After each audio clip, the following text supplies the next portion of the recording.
NTV time, जनता की बात जनता के साथ। इस वक्त की बड़ी खबर कानपुर से आ रही है, जहां मैंने गंगा नहा लिया, उसे कैसे धुलवाओगे, ये कहना है अखिलेश यादव का। कानपुर में सपा अध्यक्ष अखिलेश यादव ने रविवार को कहा कि मैं कन्नौज में मंदिर गया, उसे गंगा जल से धुलवाया गया। मैंने सीएम आवास छोड़ा, उसे भी गंगा जल से धुलवाया।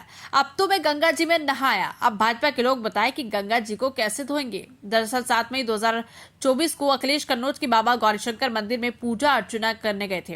उनके जाने के बाद भाजपा कार्यकर्ताओं ने मंदिर परिसर को गंगा जल से धोया। आरोप लगाया कि अखिलेश के साथ गैर सनातनी लोग जूते चप्पल पहनकर मंदिर में घुस गए थे।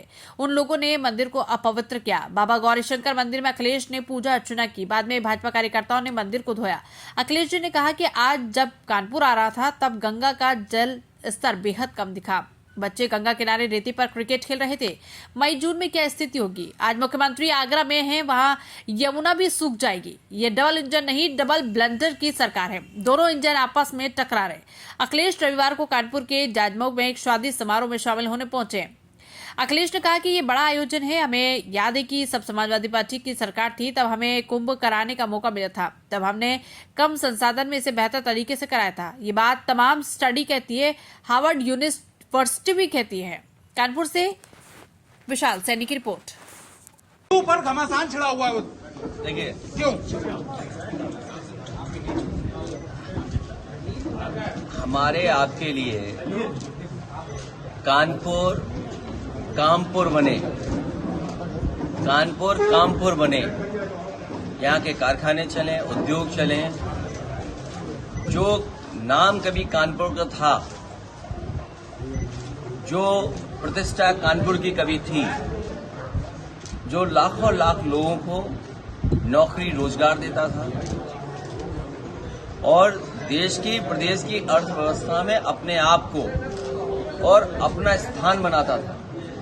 और आज भी जब सरकार के इतने वर्षों के बाद, नजरअंदाज करने के बाद भी, सरकारों की बेरुखी के बाद भी, कानपुर अपने आप, कानपुर के उद्योगपति, कानपुर के कारोबारी अपनी मेहनत से और तमाम उलझनों के बाद, उसके बावजूद भी कारोबार कर रहे हैं। इधर कानपुर ने कई बजट देखे होंगे।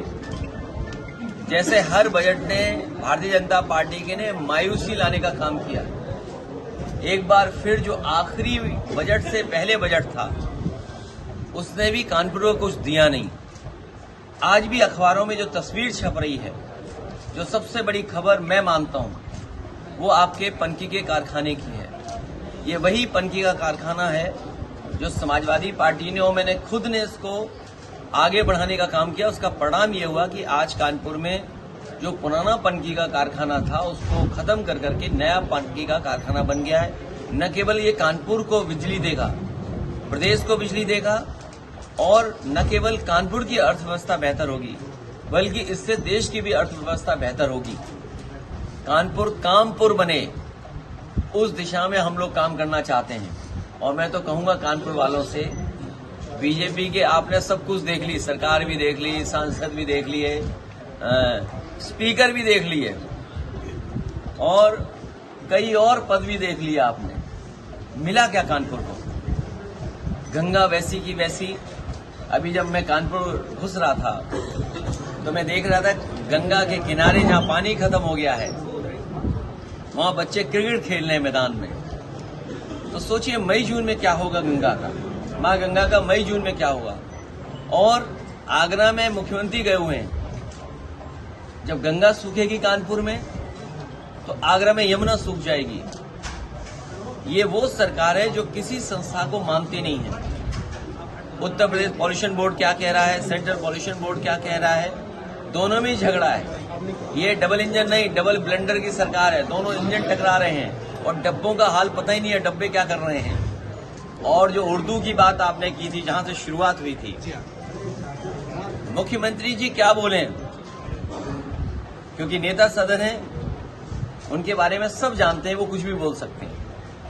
और अगर कभी देखना हो कि कुछ भी बोल सकते हैं, तो हमारे एएनआई के कोई मित्र होंगे, वो रिकॉर्डिंग जरा दोबारा देख लेना, तो आप जान जाओगे कि मुख्यमंत्री जी कुछ भी बोल सकते हैं। अगर मुख्यमंत्री जी सदन में ये बात बोलें और स्पीकर मुस्कुरा रहे हों, इससे बड़ा लोकतंत्र की हत्या कुछ नहीं हो सकती है। स्पीकर की जिम्मेदारी बनती है कि अगर मुख्यमंत्री ने गलत कहा है तो मुख्यमंत्री को रोकें। और मुझे मेरे सदस्यों ने बताया कि केवल हमारे माननीय सदस्य पंकज पटेल उसने कोई बात कह दी, उस पर पूरी बीजेपी ने माफी मंगवा ली। उर्दू को जिस तरीके से बोला जा रहा है, ये हमारी तहजीब की भाषा है। उर्दू यहीं पर जन्मी भाषा है। उर्दू हमें बहुत कुछ सिखाती है। इसमें टर्किश शब्द हैं, पर्शियन शब्द हैं, बाहर के लाए हुए शब्द हैं। भाषा वही अच्छी होती है जो स्वयं में और शब्दों को भी संभाले। जब बहते हैं शब्द इधर से उधर आते हैं तो भाषा और मजबूत होती है। और हमारे मुख्यमंत्री जी स्टेशन की हिंदी नहीं जानते होंगे, क्रिकेट की हिंदी नहीं जानते होंगे, क्लच की हिंदी नहीं जानते होंगे, स्टीयरिंग की हिंदी नहीं जानते होंगे, ब्रेक की हिंदी नहीं जानते होंगे। और एक चीज और होती है इंजन में, क्रैंक शाफ्ट, जो मोशन बदल देती है। जो मैकेनिक या मैकेनिक की गिरी जानता होगा वो जानता होगा क्रैंक शाफ्ट। तो सोचिए अभी भी वैसा ही वैसा है सब कुछ, वो कुछ जानते ही नहीं है। इसलिए बहस मत छेड़िए इस बात। मुस्लिम वर्ग नाराज है इस बजट से। उसका कहना है कि छुट्टा जानवर और अल्पसंख्यक को बहुत ही नीचे रख दिया गया है। 400 करोड़ का बजट छुट्टा जानवर के लिए दिया गया और 365 करोड़ का बजट सिर्फ अल्पसंख्यक को दिया गया। तो अल्पसंख्यक को कहाँ देख रही है सरकार? बड़ा इल्जाम लगा हुआ है महाकुंभ में कि जहां भगदड़ मची वहां पे समाजवादी पार्टी के नारे, अखिलेश जी के नारे लग रहे थे। इस पर क्या कहना चाहेंगे? सबसे पहले आपको जेल भेज देना चाहिए। इसलिए कि आपने बताया नहीं सरकार को कौन है समाजवादी उसमें। एक मिनट, ये बीजेपी के लोगों ने जानबूझ करके उर्दू का सवाल उठाया और ये जानबूझ के हमारा पत्रकार साथी जो बोल रहा है नहीं, ये बीजेपी वाले जानबूझ के बोल रहे हैं क्योंकि फंस गए हैं महाकुंभ में। फंस गए हैं। ये महाकुंभ तो था हमारे लिए आस्था का है। बीजेपी ये नहीं कह सकती है कि बीजेपी का कार्यक्रम है, ये आम लोगों का कार्यक्रम है। और मैं तो आपकी बात से आगे बढ़ाता हुआ कहूंगा, पिछली बार भी मैंने कहा कि महाकुंभ का समय बढ़ा देना चाहिए। और कुछ लोग बता रहे हैं, कुछ लोग जो जानकार हैं, जो हमारे बहुत ही सम्मानित प्रतिष्ठित ब्राह्मण समाज से लोग, पंडित जी जो लोग आ रहे हैं, वो ये कह रहे हैं कि अभी मई तक शुभ है, मई तक स्नान आप कर सकते हैं। तो सरकार को सनातन धर्म, हिंदू धर्म और ये जो हमारी वैदिक परंपरा है जो सम्राट हर्षवर्धन ने शुरू की थी, इसको मई तक चलाएं, जिससे कि बहुत सारे लोग जो छूट गए हैं वो भी महाकुंभ में स्नान कर लें और पुण्य ले लें, दान भी कुछ कर लें। क्योंकि ये कभी कभी तो आता है और अभी तो शायद 80 करोड़ लोग स्नान कर लिए हैं। मैं चाहता हूं कि कम से कम 100 करोड़ का रिकॉर्ड तो बन जाए। इसलिए मेरा आपके माध्यम से सरकार से अपील है कि महाकुंभ का